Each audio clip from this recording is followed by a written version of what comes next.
డిపార్ట్మెంట్స్లో మేజర్గా problem payments లేవు, development activities లేవు. అన్ని పేపర్ పైననే ప్రభుత్వం యొక్క ముఖ్యమంత్రి గారు కానీ ప్రభుత్వం కానీ వాళ్ళ అనౌన్స్మెంట్ ఉట్టి పేపర్కే పరిమితం అవుతున్నాయి.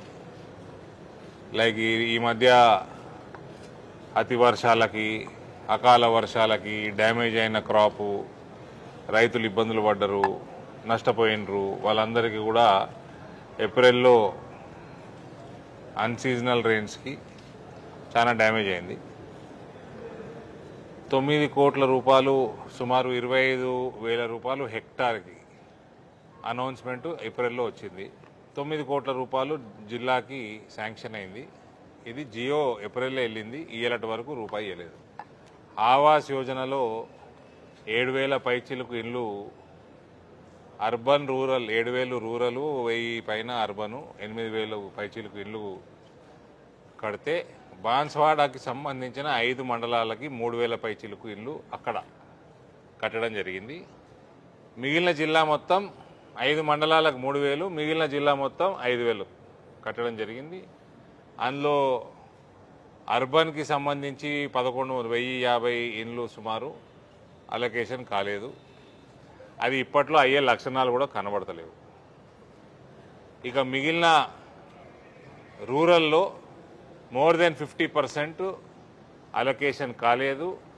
బెనిఫిషరీస్ ఏ రకంగా మీరు ఐడెంటిఫై చేస్తారంటే దానికి ఒక ప్రణాళిక లేదు.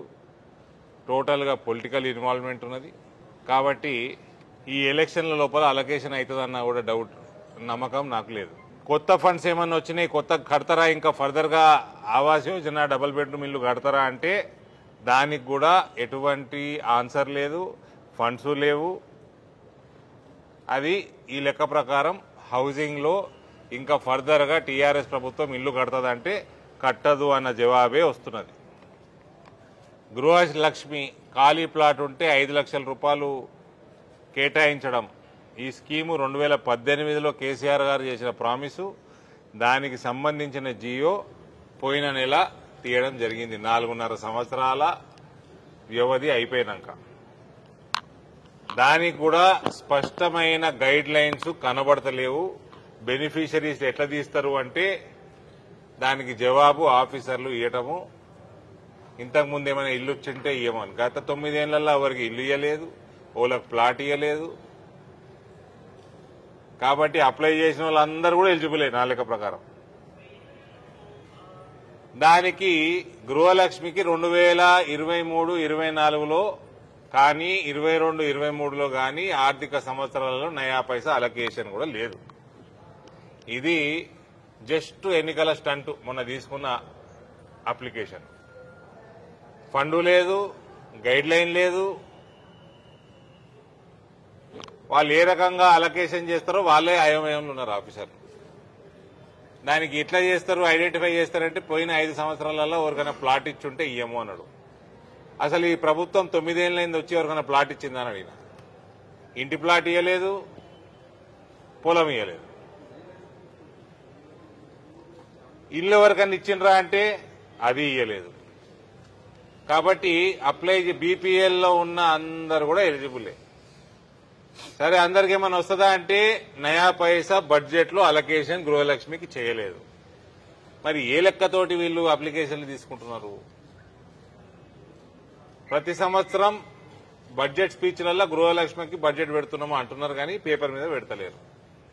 ఈ అబద్దాల మీద నడిపిస్తా ఉన్నాడు కేసీఆర్. మిడ్ డే మీల్స్ పిల్లగాళ్ళకి, స్కూల్ పిల్లగాళ్ళకి మధ్యాహ్న భోజనం అయితే అది కూడా క్వాలిటీ లేదు. చాలా చాలా పురుగులు పడుతున్నాయి, అనారోగ్య పాలవుతున్నారు, హాస్పిటల్ పాలవుతున్నారు. లెక్క ప్రకారం మధ్యాహ్నం భోజనంలో గుడ్డు పెట్టాలి. గుడ్లు పెడతలేరని కొన్ని గ్రామ సర్పంచులు దృష్టికి తీసుకొస్తే లేదు పెడుతున్నారు అని ఆఫీసర్ అంటాడు.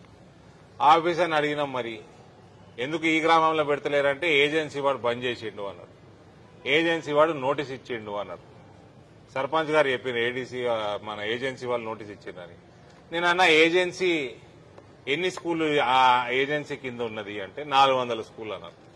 మరి 400 స్కూళ్ల ఏజెన్సీ ఒకటే స్కూల్కి బంద్ చేసిందా ఆఫీసర్ అడిగితే అది దానికి ఆన్సర్ లేదు.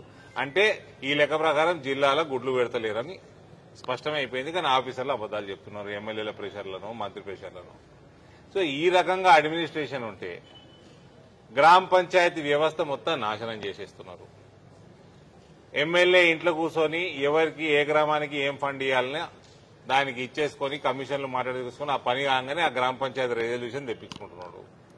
కానీ ఒక గ్రామ స్థాయి నుంచి వాళ్ళ రిక్వైర్మెంట్స్ పై స్థాయికి రాకపోయి ఫండ్ అలొకేషన్ అయ్యి ఒక బడ్జెట్ అలొకేషన్ అయ్యి ఒక సిస్టమ్, ఆ సిస్టమ్ మొత్తం నాశనం అయిపోయింది. గ్రామ పంచాయతీ వ్యవస్థని నాశనం చేసిన ఘనత కల్వకుంట్ల చంద్రశేఖరరావు. ఈ రకంగా అనేక ఏ డిపార్ట్మెంట్లో కూడా ఇవాళ సాటిస్ఫాక్టరీ జవాబులు, ఒక ప్రణాళిక, ఒక అంచనా ఎందులో కూడా లేవు. అదే central government, pure central government ఇష్యూస్కి వస్తే ఎన్ని ఉద్యోగాలు ఇచ్చిండు మోడీ అంటారు. ఇవాళ బుకే నేను రాసుకున్నా, కేవలం ముద్రా లోన్లు చాలా మంది ఎన్ని ఉద్యోగాలు ఇచ్చిండు మోదీ గారు అడిగితే ముద్రా లోన్లు కేవలం ఇప్పుడు ఉన్న జిల్లా నిజామాబాద్ జిల్లాలో, ఇప్పుడున్న నిజామాబాద్ జిల్లాలో, ఉమ్మడి జిల్లా కాదు, ఇప్పుడున్న జిల్లాలో 158,694 మంది ముద్రా లోన్లలో బెనిఫిషరీస్ 2,264 కోట్ల రూపాయలు వీళ్ళకి కేటాయించడం జరిగింది.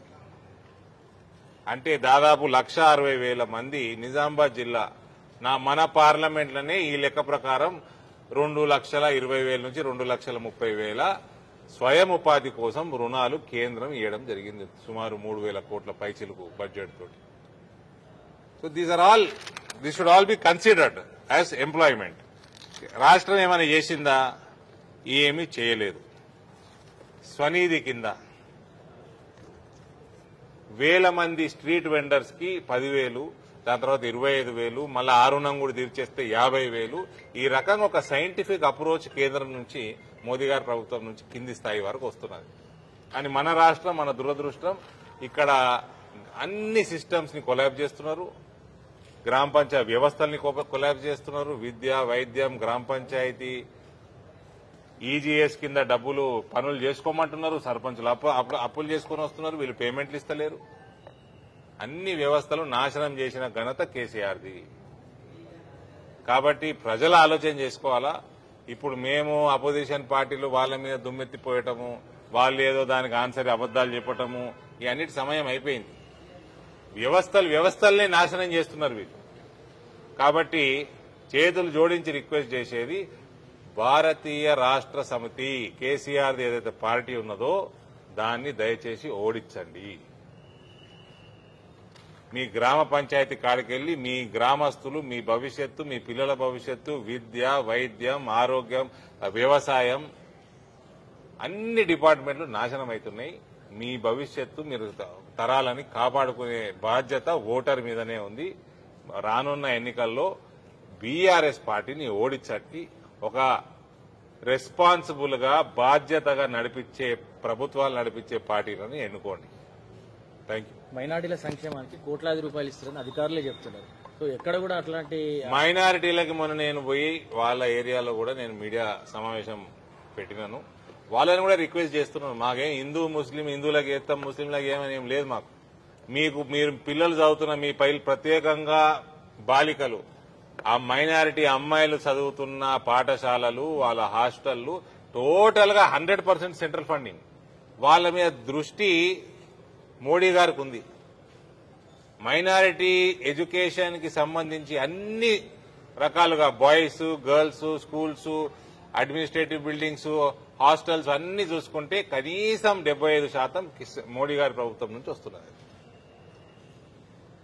వాటిని దుర్వినియోగం చేసుడు, సరిగ్గా వినియోగం చేసుకున్నా కూడా అదే మోడీ గారు మన భారతీయ జనతా పార్టీ మైనారిటీలకు వ్యతిరేకమని డంబాచారం చేసుడు, ఇవన్నీ మానుకోవాలా బీఆర్ఎస్ పార్టీ. మైనారిటీలు కూడా ఆలోచన చేయాల్సిన అవసరం ఉంది. ఏదైతే ఇవన్నీ నేను ఇప్పుడు విద్య గాని, వైద్యం గాని, వ్యవసాయం గాని, గ్రామ పంచాయతీ స్థాయి నుంచి గాని ఇవన్నీ కూడా నాశనం అవుతున్నాయి అంటే వాళ్ళ భవిష్యత్తు కూడా నాశనం అవుతున్నది మైనారిటీలది. కాబట్టి బాధ్యతతోటి వ్యవహారం చేసే ప్రజాప్రతినిధుల్ని పార్టీలని ఎన్నుకోండి. మేము బాధ్యతగా వ్యవహారం చేస్తాము. కాబట్టి నేను మొన్న కూడా ఈ మధ్య వాళ్ళ మైనారిటీ ఏరియాలో పోయి అక్కడ ప్రెస్ మీట్ ప్రత్యేకంగా వాళ్ళ కోసం పెట్టడం జరిగింది. రానున్న కాలంలో కూడా పోయి చేస్తాను నేను. Will try to educate them, will request them to vote for BJP.